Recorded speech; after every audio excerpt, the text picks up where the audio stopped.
Friends ಎಲ್ಲರೂ ಹೇಗಿದ್ರು, ಎಲ್ಲರೂ ಚೆನ್ನಾಗಿದ್ರ ಅಂತ ಅನ್ಕೊಂತೀನಿ. ಎಲ್ಲರಿಗೂ ನಮಸ್ಕಾರ. ಇವತ್ತು ಒಂದು ಹೊಸ ಬ್ಲಾಗ್ ಜೊತೆ ನಿಮಗೆಲ್ಲ ಬ್ಯೂಟಿಫುಲ್ ಸ್ವಾಗತ.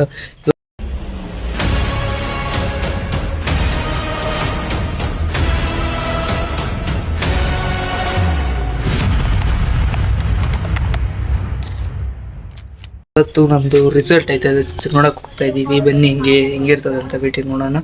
ಬನ್ನಿ ಹೋಗೋಣ. ಮನೇಲಿ ನಾಷ್ಟು ಪೂರಿ ಮತ್ತು ಪಲ್ಯ ಮಾಡಿದ್ರು, ತಿನ್ಕೊಂಡು ತಿರುಗಿ ರಿಸಲ್ಟಿಗೆ ಹೋಗ್ತಾ ಇದ್ದೀನಿ. ಈ ಬ್ಲಾಗಲ್ಲಿ ಬೇರೆ ರೋಡ್ಗಳೇ ನೋಡ್ಬೋದು, ಯಾಕಂದರೆ ಈ ಬ್ಲಾಗಲ್ಲಿ ಅಲ್ಲಿ ಕಾಲೇಜಲ್ಲಿ ಫೋನ್ ಅಲ್ಲೋ ಇಲ್ಲ ವಿಡಿಯೋ ಮಾಡೋದು, ಅದಕ್ಕೆ ಬೇರೆ ರೋಡ್ಗಳಲ್ಲೇ ಮಾತಾಡೋದು. ಕಾಲೇಜ್ ಹತ್ರಕ್ಕೆ ಹೋಗ್ತಾ ಇದ್ದೀನಿ. ಕಾಲೇಜ್ ಹತ್ರಕ್ಕೆ ಹೋಗ್ಬಿಟ್ಟು ಸಿಗ್ತೀನಿ ನಿಮಗೆ.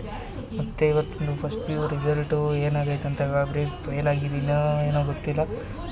ನಾನು ಜಾಸ್ತಿ ಬೇರೆ ಬರ್ದಿಲ್ಲ, ನಾನು ಆರಾಮಾಗಿ ಹಂಗೆ ಬರೆದ್ಬಿಟ್ಟು ಬಂದಿದ್ದೀನಿ.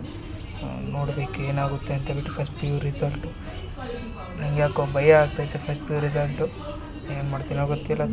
ಟೆಂತಲ್ಲಿ ಇಷ್ಟೊಂದು ಭಯಪಟ್ಟಿದ್ದಿಲ್ಲ, ಫಸ್ಟ್ PU ಅಲ್ಲಿ ಜಾಸ್ತಿ ಭಯಪಡ್ತಾಯಿದ್ದೀನಿ. ಯಾಕಂದರೆ ಕಾಲೇಜಿಗೆ ಕರೆಕ್ಟಾಗಿ ಹೋಗಿದ್ದಿಲ್ಲ, ಮತ್ತು ಇದನ್ನು ಕರೆಕ್ಟಾಗಿ ಎಕ್ಸಾಮು ಕರೆಕ್ಟಾಗಿ ಬರ್ದಿಲ್ಲ. ಸರಿ, ನೋಡೋಣ ಬನ್ನಿ ಏನಾಗೈತೆ ರಿಸಲ್ಟ್ ಅಂತ ಹೇಳಿ. ಕಾಲೇಜ್ಗೆ ಹೋಗೋ ಮೇಲೆ ನಿಮಗೆ ಸಿಗ್ತೀನಿ.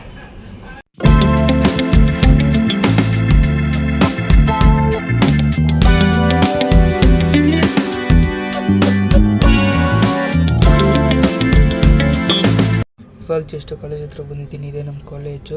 ಏನಾಯಿತು ರಿಸಲ್ಟ್ ಅಂದರೆ, ನಾನು ಹೋಗಿದ್ದೆ ರಿಸಲ್ಟ್ ನೋಡೋಕ್ಕೆ. ಏನಾಗಿತ್ತು ಅಂದರೆ, ಸ್ವಲ್ಪ ಫೇಲ್ ಆಗಿಲ್ಲ, ಪಾಸ್ ಆಗಿಬಿಟ್ಟಿದ್ದೀನಿ. ಎಲ್ಲ ಸಬ್ಜೆಕ್ಟು ಪಾಸ್ ಆಗಿದ್ದೀನಿ. ಮತ್ತು ಪರ್ಸೆಂಟೇಜು ಎಷ್ಟಂದರೆ, ಎಷ್ಟಂತ ಗೆಸ್ ಮಾಡಿ ನೀವೇ. ನಮ್ಮ ಪ್ರಕಾರ ಒಂದು ಕ್ಲೂ ಕೊಡ್ತೀನಿ ನೋಡಿ, ಒಂದು 80 ಮೇಲೆ ಗೆಸ್ ಮಾಡಿ ಎಷ್ಟು ಪರ್ಸೆಂಟೇಜ್ ಬಂದಿರಬೇಕು ಅಂತ ಹೇಳ್ಬಿಟ್ಟು ನೀವು ಕಮೆಂಟಲ್ಲಿ. ಮತ್ತು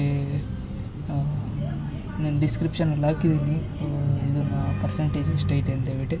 ಅಷ್ಟೇ ಇವತ್ತಿಂದು ಬ್ಲಾಗು. ನೆಕ್ಸ್ಟ್ ಬ್ಲಾಗಲ್ಲಿ ಸಿಗೋವರೆಗೂ ಟೇಕ್ ಕೇರ್. ಇವಾಗ ಎಲ್ಲಿಗೆ ಹೋಗ್ತಾಯಿದ್ದೀನಿ ಅಂದರೆ, ಯಾವುದೋ ಒಂದು ದೇವಸ್ಥಾನಕ್ಕೆ ಹೋಗ್ತಾಯಿದ್ದೀನಿ. ಹಂಗೆ ದೇವಸ್ಥಾನದ್ದು ನೆಕ್ಸ್ಟ್ ಬ್ಲಾಗಲ್ಲಿ ಬರ್ತದೆ. ಒಂದು ಜಾತ್ರೆ ನಡೀತೈತೆ ಅಂತ ದೇವಸ್ಥಾನದೊಳಗೆ ನೆಕ್ಸ್ಟ್ ಬ್ಲಾಗಲ್ಲಿ ಬರ್ತದೆ. ನೋಡಿ, ಕೀಪ್ ವಾಚಿಂಗ್. ನಮಸ್ಕಾರ ಎಲ್ಲರಿಗೂ. ನೆಕ್ಸ್ಟ್ ಬ್ಲಾಗಲ್ಲಿ ಸಿಗೋವರೆಗೂ ಟೇಕ್ ಕೇರ್. ಬಾಯ್. ಈ ಬ್ಲಾಗ್ ನಿಮ್ಗೆ ಏನಾದರೂ ಇಷ್ಟ ಆಗಿದ್ರೆ ಲೈಕ್ ಮಾಡಿ, ಶೇರ್ ಮಾಡಿ, ಕಮೆಂಟ್ ಮಾಡಿ.